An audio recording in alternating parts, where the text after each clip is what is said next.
des tensions inflationnistes affectant tous les secteurs économiques, des effets latents de la crise sécuritaire au Mali, partenaire stratégique du Sénégal, sans oublier ceux de la Covid-19. Ces événements ont d'ailleurs conduit à l'adoption d'une loi de finances rectificative en mai 2022, afin de procéder à des réorientations et ajustements indispensables pour atténuer l'impact de ces chocs sur les populations. Ces politiques de soutien au pouvoir d'achat des ménages, traduites notamment par l'augmentation des subventions aux produits énergétiques et alimentaires, l'impact de la revalorisation des salaires des agents de la fonction publique, un impact au titre de la gestion 2022 qui frise les 160 milliards de francs CFA. En additionnel, ont fortement pesé sur les finances publiques, surtout qu'elles ont été accompagnées de mesures de renoncement à des recettes fiscales. Ces mesures étaient toutefois nécessaires pour maintenir les équilibres budgétaires. Nous pouvons valablement nous réjouir de constater que le budget 2022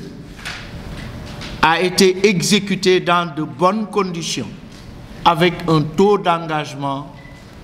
de 95,7% et un taux d'ordonnancement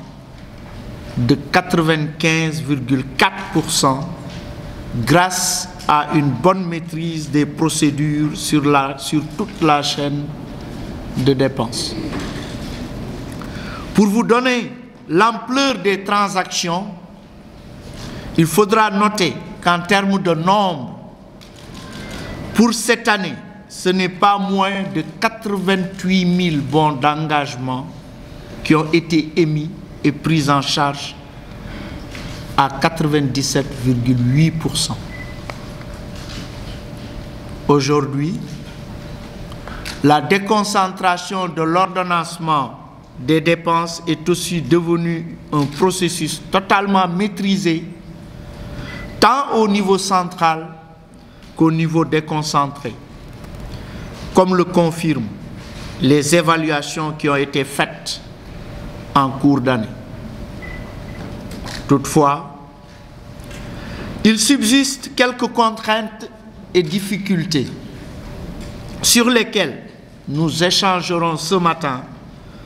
pour assurer une meilleure fluidité de la dépense dans le cadre de ce présent atelier qui, à l'image de celles qui l'ont précédé, se veut d'abord et avant tout un moment de dialogue et de partage avec les principaux acteurs impliqués dans le processus d'exécution des dépenses de l'État. C'est ainsi seulement que nous pourrons nous enrichir mutuellement et relever ensemble les défis de l'efficience et de l'efficacité de la dépense publique attachés à la mise en œuvre des budgets programmes.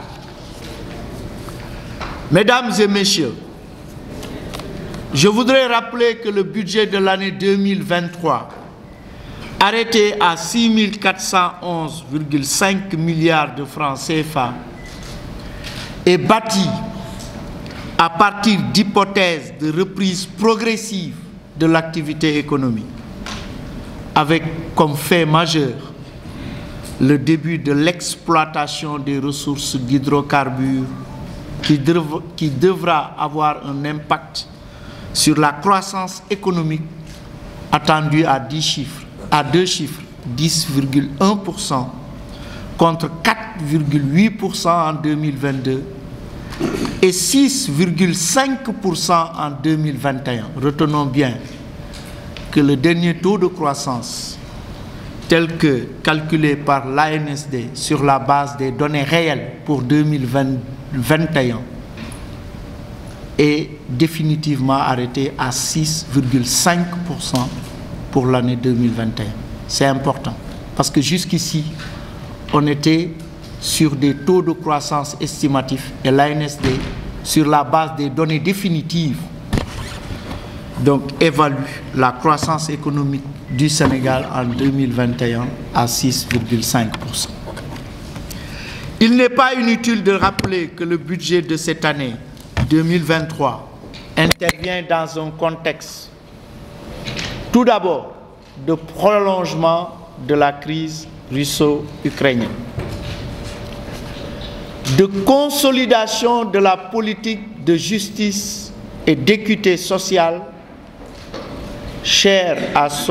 à Monsieur le Président de la République, son Excellence Macky Sall, à travers la revalorisation des salaires qui va coûter en plus en 2023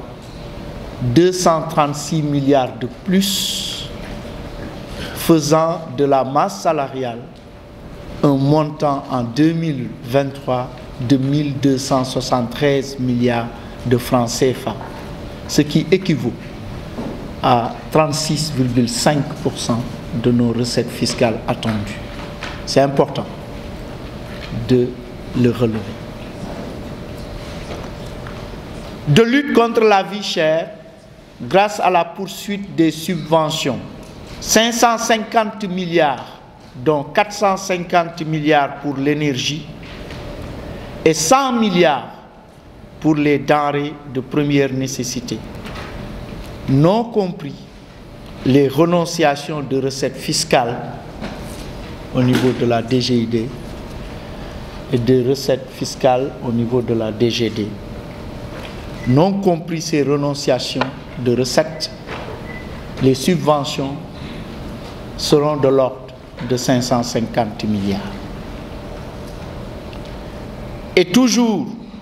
dans le contexte du budget 2023,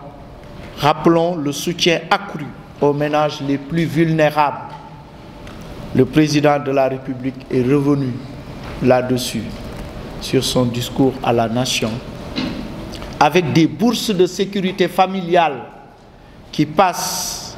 de 25 000 francs CFA à 35 000 francs CFA par trimestre et des effectifs qui passeront à terme à 500 000 ménages contre 316 000 ménages actuellement. C'est un budget 2023 qu'on qualifie de budget social et de solution, qui s'attachera également à la mise en place de conditions pour une souveraineté, pour notre souveraineté alimentaire, pour des marqueurs sociaux que sont l'ADER, le PUMA, DER, délégation à l'entrepreneuriat rapide, le PUMA, le programme d'urgence de modernisation des axes et territoires frontaliers, le PUDC, le programme d'urgence de développement communautaire, le Promoville, le programme de promotion des villes, et la CMU, la couverture maladie universelle, qui deviendra la couverture sanitaire universelle.